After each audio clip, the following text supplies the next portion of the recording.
احکامات دی سانو پیروی کرن دی توفیق عطا فرمائے۔ تو اللہ تبارک و تعالیٰ نے اس آیت کریمہ کے اندر فرمایا یا ایھا الذین توبوا توبۃ نصوحا، اے ایمان والےو توبہ کرو، اور ایسی توبہ کہ جیڑی توبۃ نصوحا ہوئے، سچی توبہ ہوئے۔ تو جدو انسان سچی توبہ کرتا ہے تو اللہ تبارک و تعالیٰ یہ نہیں دیکھتا کہ ساری زندگی اس بندے نے میری نافرمانی کے اندر گزار دیتی ہے، ہن تے مرن دے دندے تے پہنچیا ہے، ہن تے قبر میں جان دی تیاری کر رہا ہے کہ ہن معافی منگدا ہے تو ہن نو معافی کہاں بھی نہیں۔ اللہ تبارک و تعالیٰ فرماندا ہے لا تقنطوا من رحمت اللہ، اے بندے میری رحمت دے کو نا امید نہ ہو۔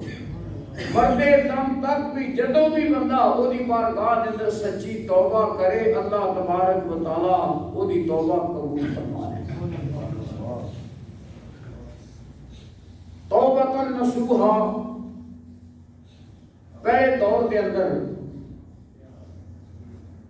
ایک نصوح نامی شخص سی کہ جس کا چہرہ عورتوں کی طرح سی، او دی آواز عورتوں کی طرح، او دی وضاحت عورتوں کی طرح، مگر ہے سی مرد، باقی او دی جسمانی جیڑا ہے او دی پوزیشن سی، او دی ظاہری جیڑا ہے حالت سی، او بالکل عورتوں کی طرح سی، عورتوں کے اندر رہتا سی۔ حتیٰ کہ وہ بدکاری تک جیڑا مبتلا رہا ہے کہ عرصہ دراز تک جیڑا ہے وہ بدکاری کرتا رہا ہے، جناح کرتا رہا ہے۔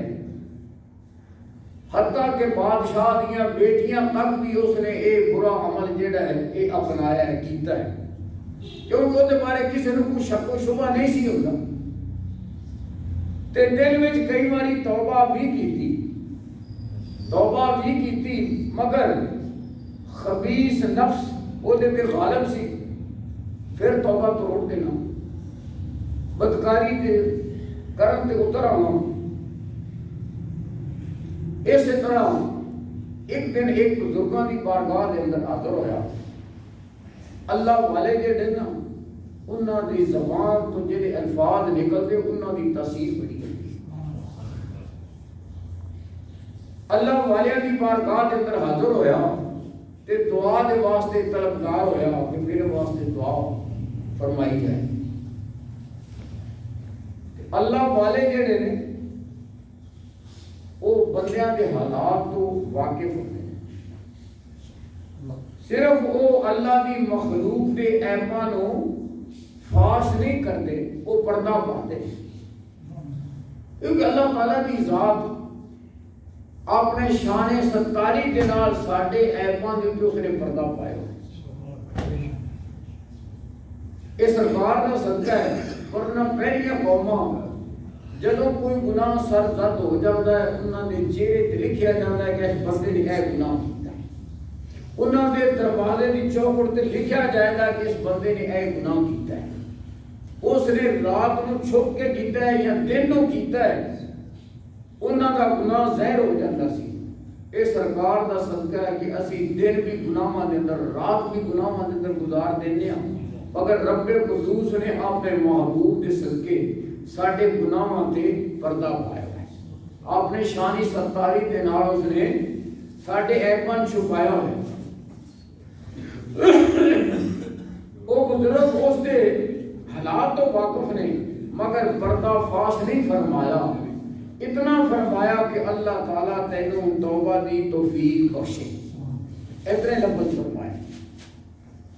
اللہ تبارک و تعالیٰ نے اس نے توبہ دی توفیق عطا فرمائی، اور ان کی توبہ دا سبب اس طرح بنیا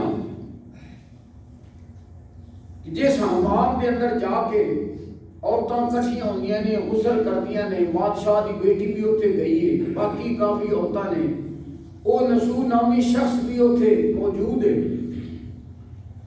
حسب سابق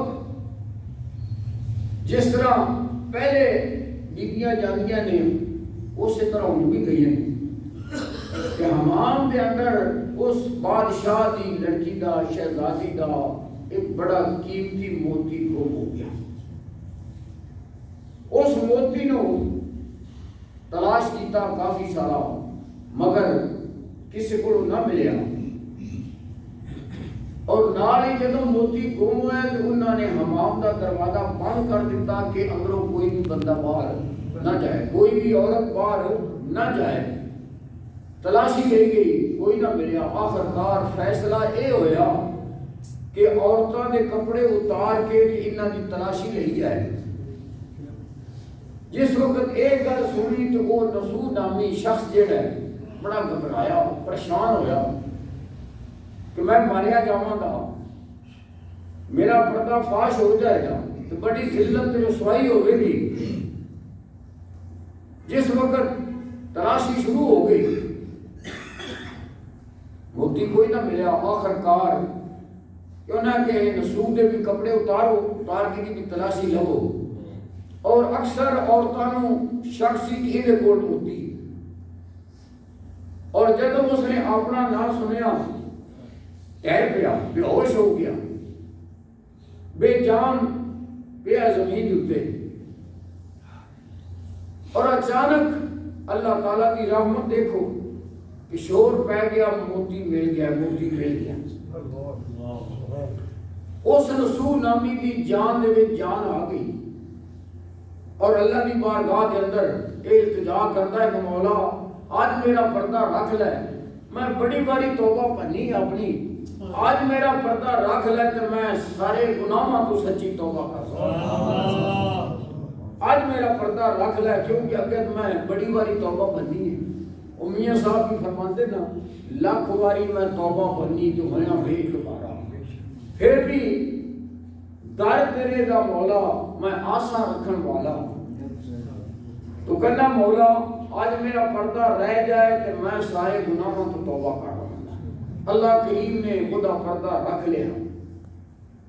جس وقت واپس عورتوں شہزادی کے نال گھر کی طرف چلیاں, موتی ہاتھ میں پڑیا جا رہی ہیں, تو وہ نسو نامی شخص اکھ چرا کے انہاں عورتوں کے وچوں نکل کے سائڈے چلا گیا, اپنے گھر پہنچ گیا. کوئی دن گزرے تو بادشاہ کی بیٹی نے پیغام بھیجیا. تو پیغام لے کے جس وقت آیا نوکر, اس نے کیا کہ بادشاہ کی بیٹی بلا رہی ہے, اس نے غسل کرنا ہے لہذا اس نے چل کے نا غسل دے. وہ نسو نامی کہتا ہے کہ بادشاہ کی بیٹی نہ کہو میں بیمار ہو گیا, میرے ہاتھ پیر اس قابل ہو نہیں رہے کہ میں غسل دیواں, لہذا میں نہیں آ سکتا. دل میں خیال کیتا کہ ایک باری موت دے منہ جو نکلے ہوں دوبارہ کیوں جاؤں. ایک باری رب نے میری توبہ قبول فرما لئیے کہ اس توبہ نو ہن پھر میں توڑا تو میں تے گدیاں تو بھی بدتر ہو جاواں گا, لہذا ہن جان جاندی ہے تے چلی جائے, توبہ جیڑا وہ نہیں ہو جاتا. اور اس بندے نے سچی توبہ کر لی تو کتنی زندگی عرصہ دراز گناہ کے اندر مبتلا رہا ہے. اور جدوں سچے دل کے نال توبہ کی تھی تو اللہ کریم نے توبہ قبول فرمائی. رب کریم بندے نو فرماتا ہے کہ بندے تو ساری زندگی بھی گناہ کرتا رہے نا, کہ جدوں بھی میرے کو تو سچی توبہ کرے گا, معافی منگے گا, میں تیری معافی عطا کر دوں.